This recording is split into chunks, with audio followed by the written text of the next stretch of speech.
It's Carol from Kenaway. Today we're going to talk about CBD and your pets and how CBD can possibly help them with some of the issues you might be having with them.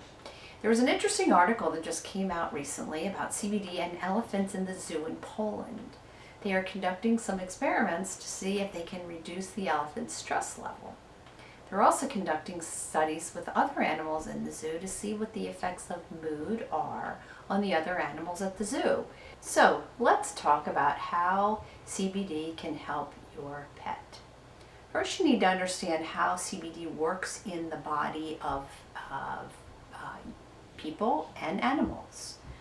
We all have an endocannabinoid system, which is called an ECS, which I talked about in one of my other videos. I think I also did a Facebook Live on that, so if you want to go look at that, you can go to my website, which is www.hempwellnessguru.com, and you could also go to my Facebook page and join, which is hemp with a plus sign, health with a plus sign, wellness. So it's hemp plus health plus wellness, and I believe there's a Facebook Live on there that describes the endocannabinoid system. But all mammals have an endocannabinoid system. We have CB1 and CB2 receptors in the brain and central nervous system and the peripheral nervous system. The endocannabinoid system controls appetite, pain, mood, memory, inflammation. And the main phytocannabinoids that work with the endocannabinoid system are CBD and THC, and there's some new ones trending, CBG and CBN. THC is the cannabinoid that's responsible for the psychoactive effect. CBC, CBG have no psychoactive effects. So these are the ones that we're going to talk about for your animals. So again, I just want to reiterate that CBD is non-psychoactive. It can have a trace amount, 0.3% THC, to be legal, but it is so small that it has no psychoactive effects, so it's not going to affect your animal or your pet in a psychoactive manner. So, what are they showing? With CBD and phytocannabinoids? They're proving to be beneficial with a lot of conditions in research that's being done. Now, I can't make any medical claims, so I want you to know that this is all based on studies that I've looked at, anecdotals that I've looked at, so I can't make any medical claims. But they have shown to help with many different issues. For instance, CBD and CBG are antibacterial. CBC is anti-inflammatory, and CBN is known for calming and helping with sleep. So in previous videos, I discussed the CBD basics, what's full spectrum, what's broad spectrum, and what is an isolate. Again, you can go to my website, hempwellnessguru.com, or my Facebook page, Hemp plus Health plus Wellness, and you can view the video that talks about what the difference are. But quickly, full spectrum is the whole plant. It has THC, the 0.3%, which is legal. Broad spectrum has non-detectable THC, and an isolate is no THC. So what are you looking for your pet, and how can it help you? Well, anxiety is one of the things, especially during COVID, that I'm hearing a lot about with pets, because they're so changing schedules, people are going back to school, people are working from home. Pets are pick up on all of that energy, and so anxiety is a big issue with pets at the moment. But it can also help with arthritis, osteoarthritis. It can help with helping to heal wounds. It can help with pulled muscles. So CBD has some very great effects for different issues that your pets might be having. Now, how do you know what to give them? And what are you looking for in a good quality CBD? Well, you want to make sure that the CBD is grown in soil that has no herbicides, no pesticides, no heavy metals. It's non-GMO, that has been triple lab tested, that it has a U.S. Hemp Authority certified seal on it. You want to make sure that you are buying a good quality CBD, because if you don't, all those things that I just mentioned, if it was not grown in soil that is pure, all of that gets into the plant and into the oil, which could affect your pet in a negative way.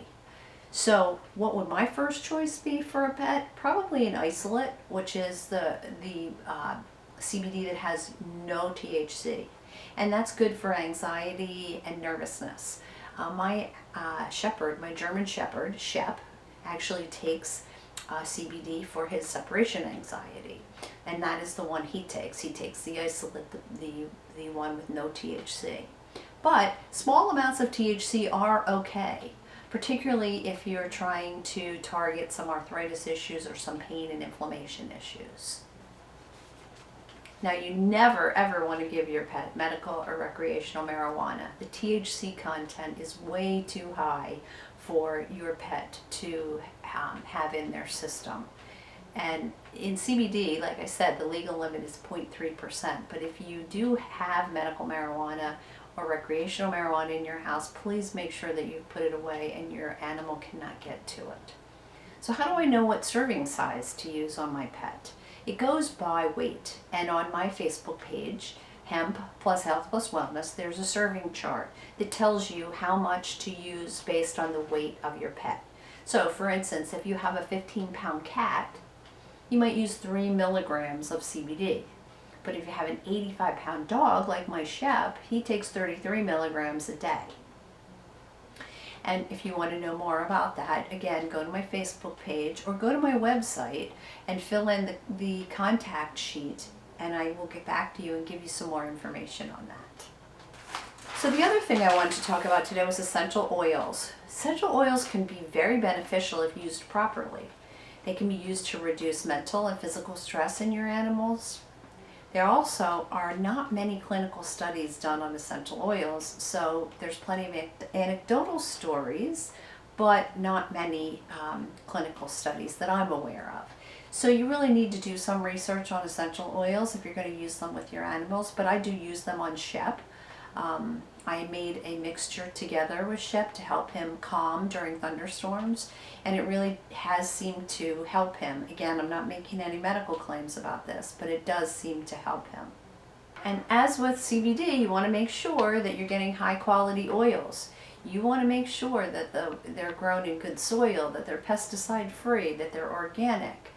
You want to know how the plants were harvested. What type of distillation are they using? Are they using steam, cold pressed, CO2 extraction?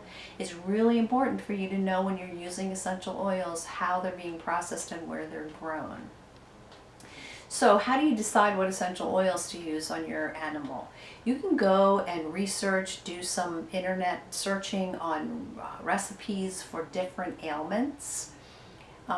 But really the thing to do is once you find that, you want to let your animal self-select that oil. And I'll explain that in just a second. So how do they self-select? What do you do? So before I use them, I put the oil on a cotton pad and I let my Shep smell them. And if they like them, they're going to keep smelling them. They're going to maybe want to lick them. They're going to stay near them. If they don't like them, they're going to smell them, they're going to immediately turn away and walk away. And those are the ones that you don't want to use on your pet because they're the ones that they don't like. So you're trying to find essential oils that they like. But I also encourage you to use carrier oils and do the same thing with the carrier oils. So some of the carrier oils that you can mix your oils with are calendula, hemp seed, St. John's, jojoba, neem, sunflower. It's just to name a few. But again, you want to do the same self-selection process with your carrier oil. What is a carrier oil? It's an oil that you mix the essential oils with, because essential oils are very strong, so you need to cut them with a carrier oil. And those are some of the ones that you can use. There's a couple ways to administer essential oils to your pets. It's through inhalation, oral, or topical, but I suggest before you try doing any of this that you educate yourself on which ones can be taken orally and by inhalation, because there are some that cannot be used that way. There's a really good book called Essential Oils for Animals by Nayana Morag. And it's a great book to give you a little primer on essential oils, how to use them with your animals, and talks about toxicity and the ones that you can use and the ones you can't use. And I especially caution you if you have cats, because cats are very sensitive to essential oils. So before administering any essential oils to your cats, I would do some research and I would look things up and make sure that what you're giving them is not going to be toxic for them. I'll be doing a more comprehensive video on essential oils for animals, so stay tuned. But if you want more information, go to my website, hempwellnessguru.com, or ask to join my Facebook group, which is Hemp plus Health plus Wellness. Thanks for tuning in, and hope I'll see you next time.